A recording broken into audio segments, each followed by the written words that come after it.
What is going on, everybody?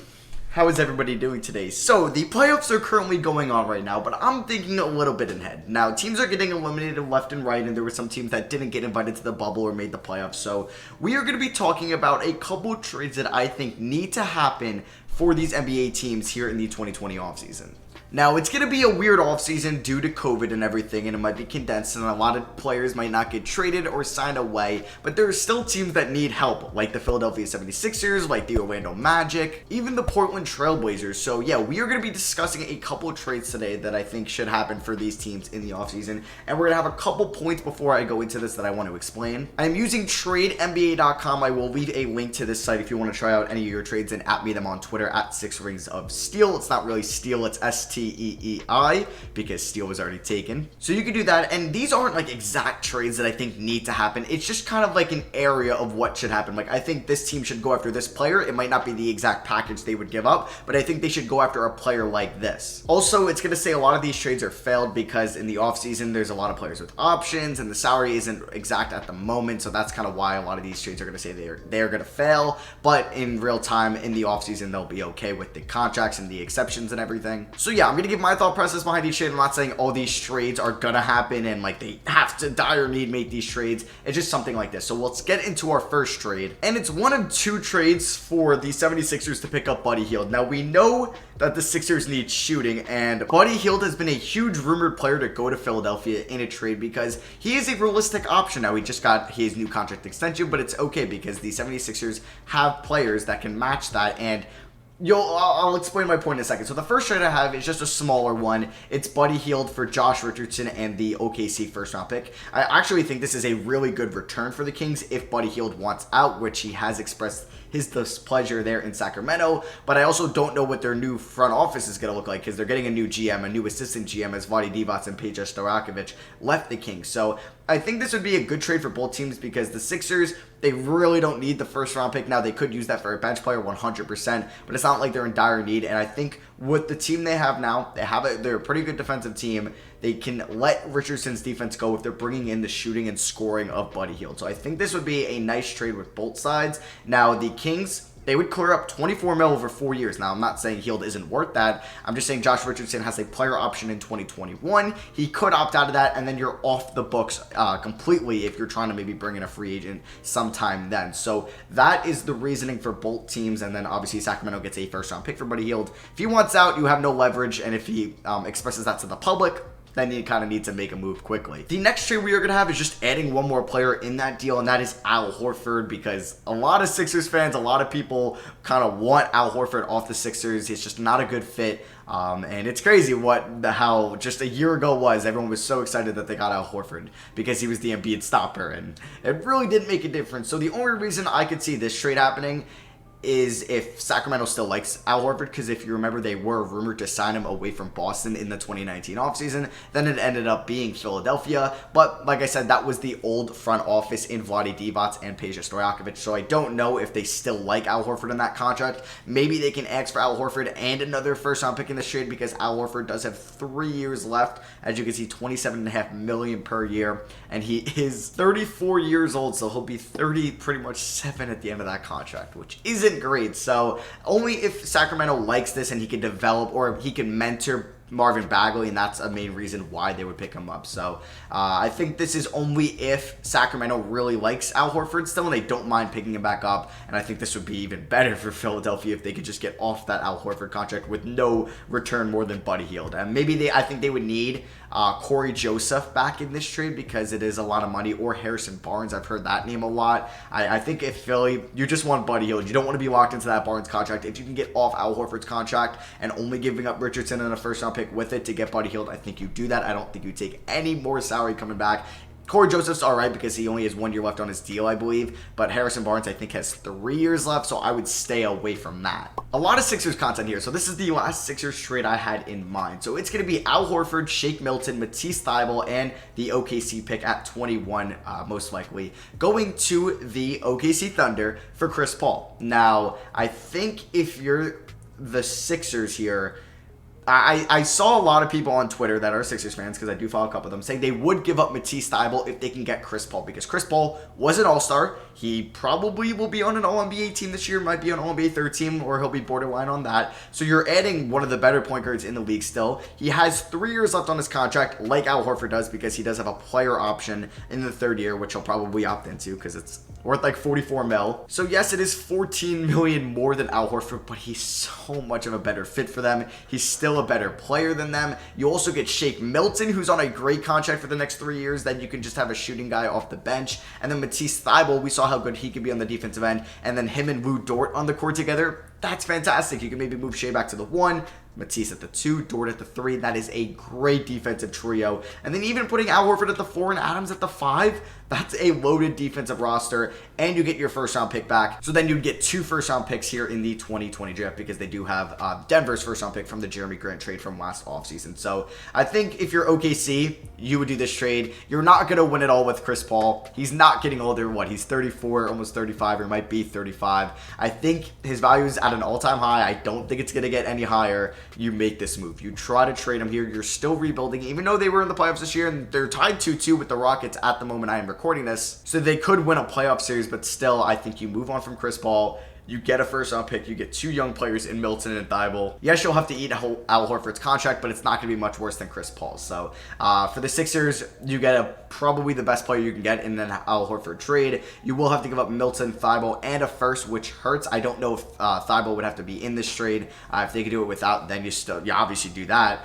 But if you can get back Chris Paul, I don't know if they would give you like a Hamidou Diallo. I don't think so. So it's just kind of like I would like to see Philly get Chris Paul and OKC get assets for Chris Paul in this offseason. It doesn't have to include Thybulle, Milton, the first-round pick, or it doesn't even have to be with the Sixers. I would like to see the Thunder trade Chris Paul, capitalize on his value, or it could be to the New York Knicks or the Lakers, someone like that. And then I would like to see for the Sixers pick up Chris Paul, because I think he'd be a great fit with Ben Simmons and Joel Embiid. So the next trade we have is mainly the Magic trading Aaron Gordon. It doesn't have to be to the Suns. I just thought the Suns would be an interesting fit with Gordon next to Kelly Oubre and DeAndre Ayton, and I wanted to just put up a trade without the Suns giving up Kelly Oubre. So we can talk about this for the Magic, though. I don't like the fit. I've said this for the last 2 years, since 2018, that I don't like the fit with Vucevic, Gordon, and Jonathan Isaac. So I think the odd man out there is probably going to be Aaron Gordon. Now, in a world, maybe it should be Vucevic, because then you can develop Mo Bamba.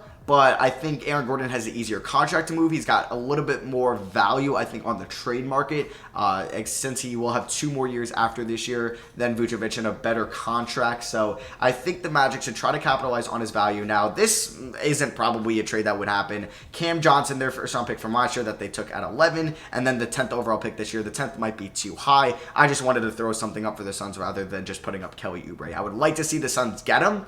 I don't know what it would cost. Maybe you could just do pick 10 for Aaron Gordon, because they can re-announce some players, cap holds, and they can maybe trade 10 straight up for Aaron Gordon. And I think both teams would probably do that. You get a top 10 pick if you're Orlando and Phoenix. Who are you going to draft at 10? Obi Toppin's probably not falling there. Yeah, you could end up, like, would you rather have Tyrese Halliburton or Aaron Gordon? I don't know. I think that's not like a definite decision there. I think that could cause a conversation. So I would like to see Orlando get an asset for Aaron Gordon. I would like to see him in a new system, honestly. Thought he was going to break out a little bit this year, but he definitely struggled to start the year, played a little bit better as the season went on. And I would like Phoenix to add a power forward. That's kind of why I threw this up here. It doesn't have to be Aaron Gordon, but I would like to see somebody that they could put next to Aiden, somebody I like a little bit more than Dario Saric, that could also play well with Kelly Oubre, Devin Booker, and Ricky Rubio. So this is mainly, I want to see the Magic trade Aaron Gordon this offseason, and I want to see Phoenix add a power forward next to DeAndre Ayton. Next up is a weird one. This one just came into my mind, and I'll talk about this. So I just have Victor Oladipo going to the Hawks for the 6th overall pick, and then for the 2022 lottery protected Hawks pick. So when we talk about the Pacers side of things, Victor Oladipo, coming off the injury, didn't look the same. Obviously, we saw Gordon Hayward kind of take a whole year to get back to where he was. So I think starting in 2021 or the 2020-2021 season, Oladipo should be back to normal. So he's going to be a 2021 free agent, and a lot of people have been rumoring him to Miami. I don't know where he would end up. I don't know if he would leave Indiana.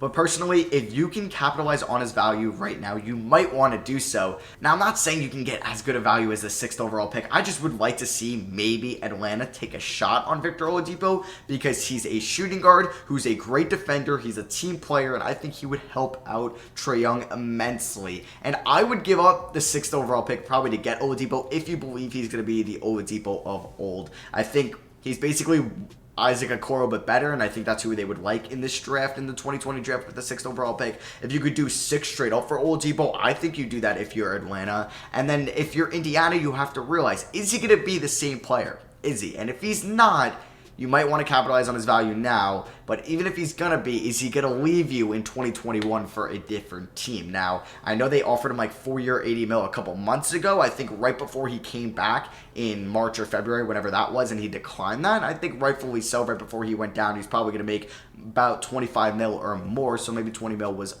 lower than what he imagined.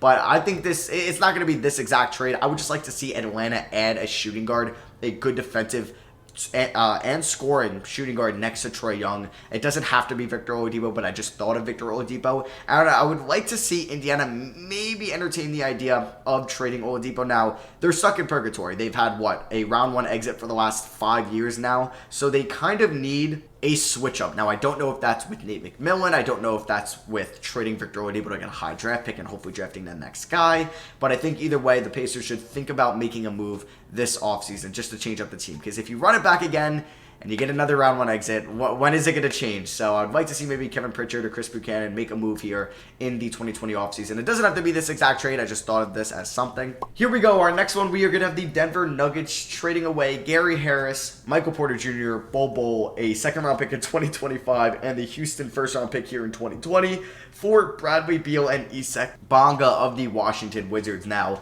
I've said it for a while now. The Nuggets need that 3rd guy, and this would be their 2nd guy if they get Bradley Beal because he's better than Jamal Murray. But Jamal Murray is still a little bit inconsistent. Now, he's been great in the playoffs for them, even though they're 2-2 at the moment I am recording this.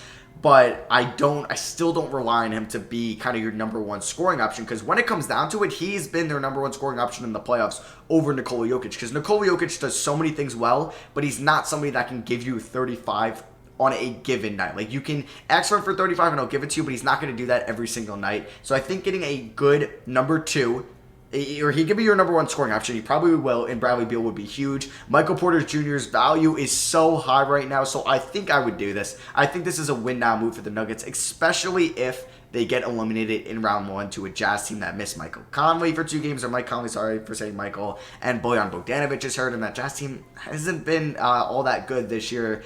They've been a little inconsistent as well. So I know the Nuggets team is still young and inexperienced, but how long are we going to say that? It's been, 2 years ago they lost the 8-seeded play-in game to the Timberwolves. Then last year they did lose to the Trailblazers in the semifinals of the Western Conference. So maybe you want to give it another year or 2 before you make a big trade.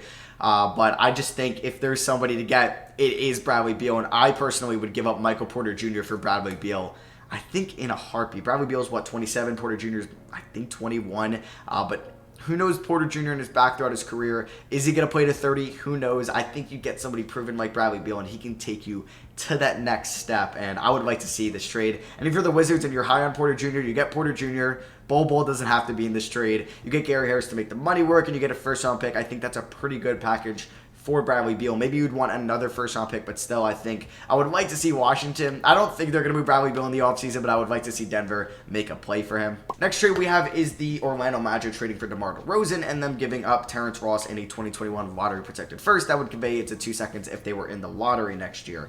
So for the Magic, they need offense. It doesn't have to be DeMar DeRozan. He was just somebody that I thought his value might be pretty low in the offseason due to him probably opting in and being an expiring contract and him being north of 30. I think they can get him for pretty cheap, and this could be a late 1st in Terrence Ross or 2 seconds in Terrence Ross.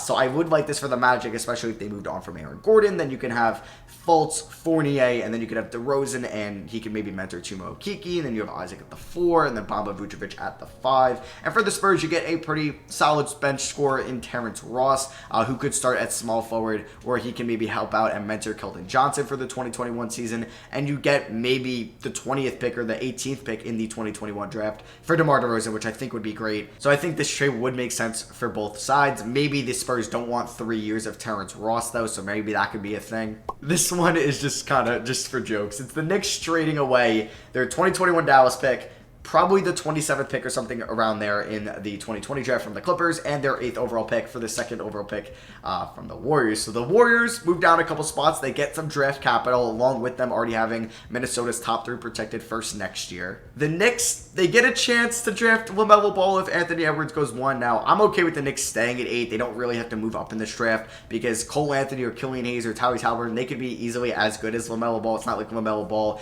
is as good as like Ja Morant, Derrick Rose, Kyrie Irving as they were going into the NBA draft. So I think this, for the Knicks, it's just kind of for a marketing move. They can go up and get LaMelo if he's their guy. And for the Warriors, you get a lot of draft capital. You can maybe take a player from the Knicks. I don't know if that could be like Damian Dotson, because they do have that, I believe, the Iguodala trade exception still, so that could be a thing. I just thought if the Warriors were to trade down, I think this is a pretty good package for them to do so. And the final trade here is a doozy. It's not more on the Raptors side of things. It's mainly the Blazers looking to move CJ McCollum for a wing defender, and like a 3-and-D wing that's still pretty good, because Gary Trent came alive in the playoffs. You could start him at the shooting guard position. You have Damian Lillard at the point guard position. You have Collins and Nurkic at the 4 and 5, but Melo, Trevor Reeves, that they're not the answer for you at the 3 come playoff time, or just looking for the future, and the future could just be in 2 years from now.